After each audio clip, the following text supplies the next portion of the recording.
of India and projected their capacity to carry out these illegal acts. Potential assassins were recruited using social media, talent spotters, and fake Daesh accounts. There was complete compartmentalization of various components of the operation with employment of teams of financiers, locators, and assassins. Elaborate exit plans were developed to obscure all potential tracks. At this stage, we are sharing information on 2 cases. A few other similar cases are under investigation, and we will reveal details about these in due course.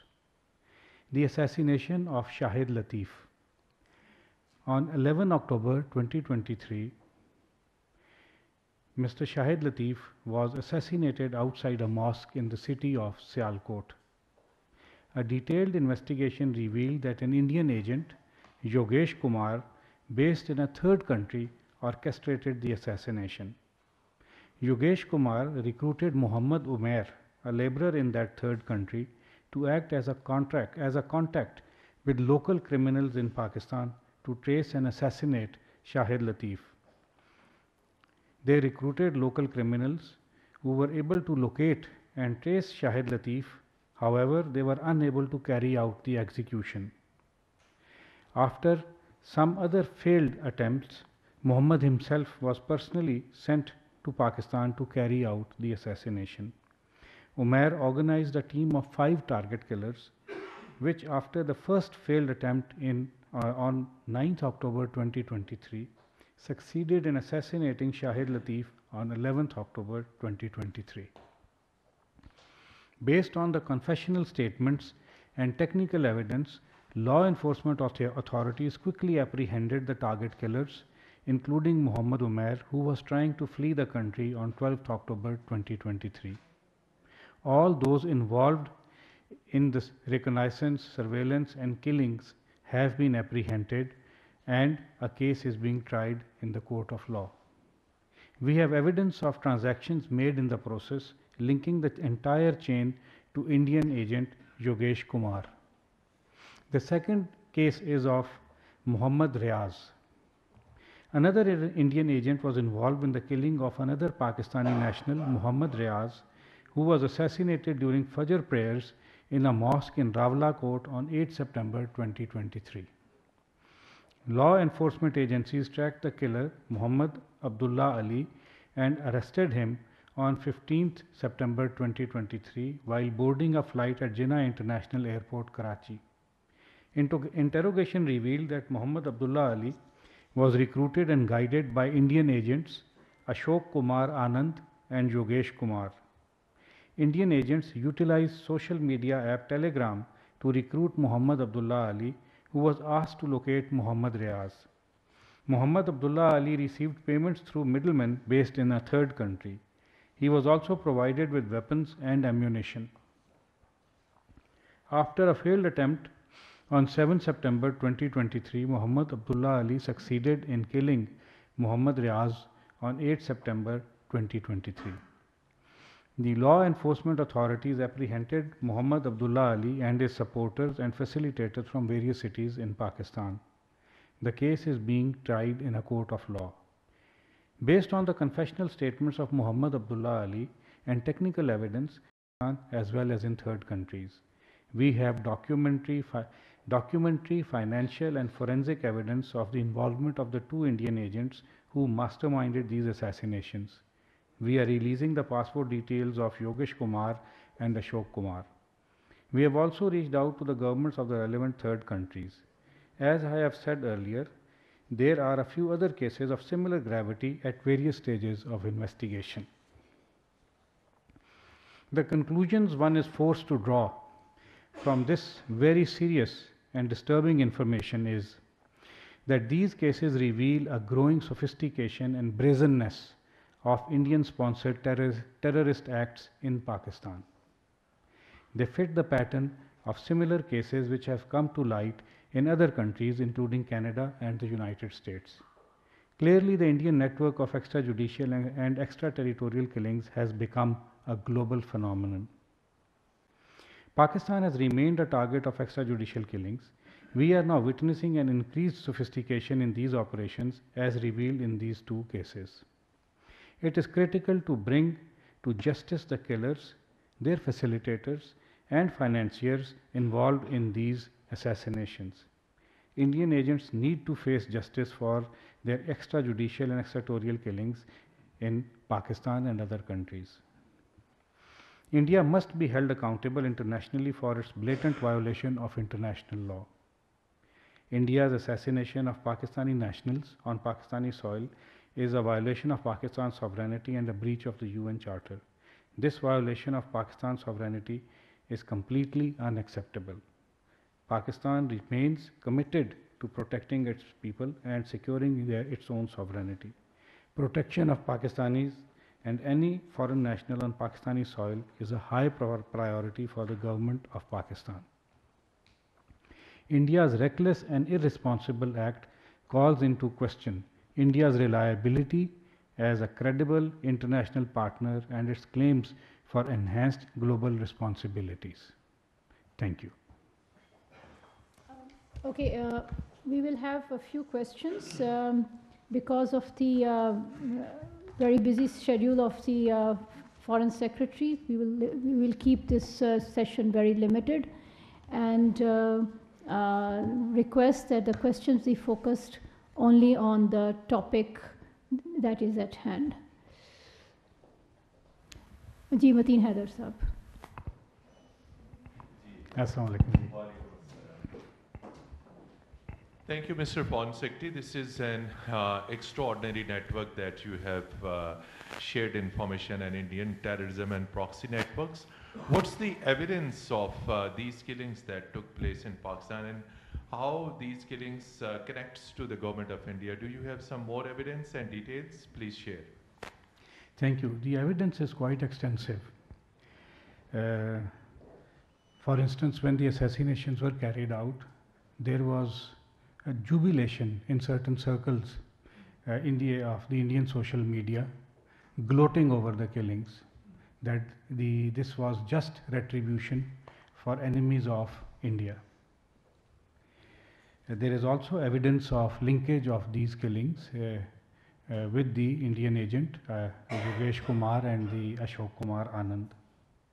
There are confessional statements of Umair and the other gentleman who has carried out the second assassination and their facilitators, and they have pointed the Pakistani authorities out to other members of the network who are now in our custody. We also have evidence of financial transactions, communications, and thus establishing a link between these Indian masterminds and the various facilitators and then the actual criminals who carried out the acts. Taken together, this is a fairly comprehensive package of evidence which clearly points out to the involvement of these Indian agents, we believe at the behest of their state, to carry out these assassinations on the territory of a sovereign state in complete violation of international law. And then there is the general atmosphere about this. We are not the only ones saying this.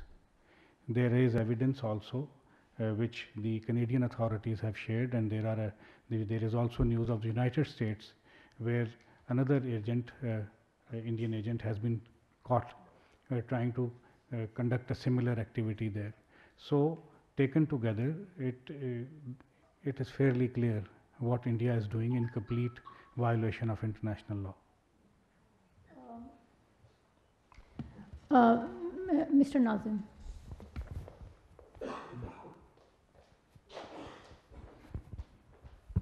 Thank you, ma'am. This is Mohammed Nazim from Anadolu Agency. Do you think are these killings in Pakistan linked to similar events in USA and Canada? So have the investigators found any similarities in these killings in Pakistan? Thank you.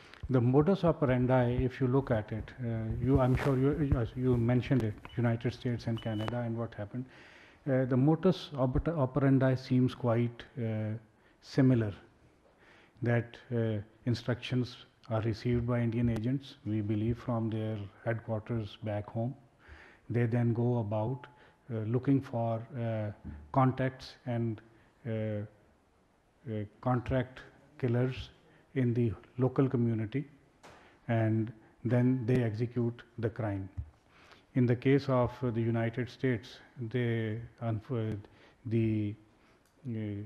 agents by chance ran into an informant who then subsequently referred them to an undercover officer in the United States. But the modus operandi seems to suggest that yes, there is a similarity in how these assassinations are being carried out. Ms. Simon.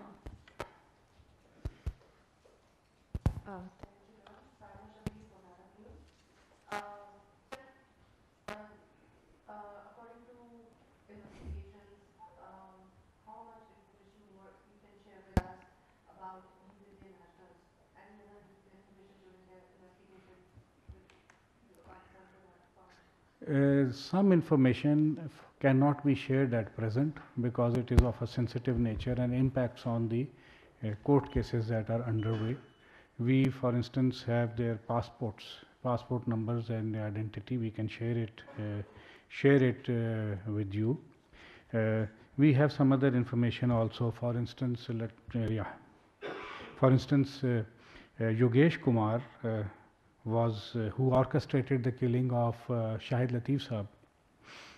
Was born on 9th October 1996 in an Indian city, Sri Ganga Nagar in Rajasthan. The other gentleman, Ashok Kumar, we believe was born on 1st July 1958 in Kolia village of Karnataka. Information is also being still gathered, but as I said, some of it cannot be shared, but we have specifics.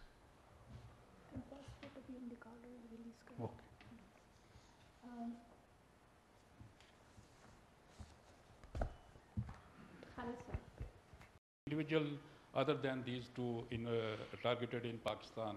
There is a report that some other target killing in Pakistan in 2023. Have you found any clear evidence of Indian involvement in this case?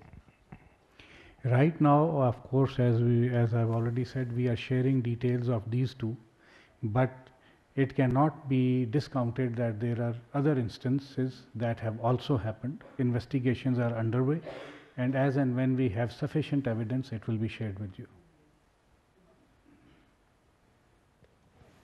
We don't have time for many questions. Ali Hussain from Business Recorder. Thank you. This is Ali Hussain representing Business Recorder. You have just highlighted as to how the Indian intelligence agencies are committing these assassination campaigns now across the world now. Are the Pakistani authorities aware of any such threat in future to Pakistani citizens? Will the law enforcement agencies be able to take on such kind of threats to Pakistani citizens? Thank you. Following these incidents, of course, we have increased our vigilance. Knowing that now Pakistan is a clear target of Indian activities of this nature, our agencies and various other departments and ministries are exercising extreme vigilance. We do not discount the possibility that there may be other targets of Indian activities. To the extent possible, the Pakistani state will do everything that it can to protect its citizens. Where it has evidence, of course, the individuals will be informed that they need to exercise caution. We are doing everything that a sovereign state needs to do to protect its citizens in the face of this absolutely lawless criminal behavior. We have to finish at 5:30. That's why this was the last question. My apologies, because there is an important meeting there for which the Foreign Secretary has to go. Our apologies. This was really the last question. Thank you very much. I am really grateful for your time, please. Thank you very much.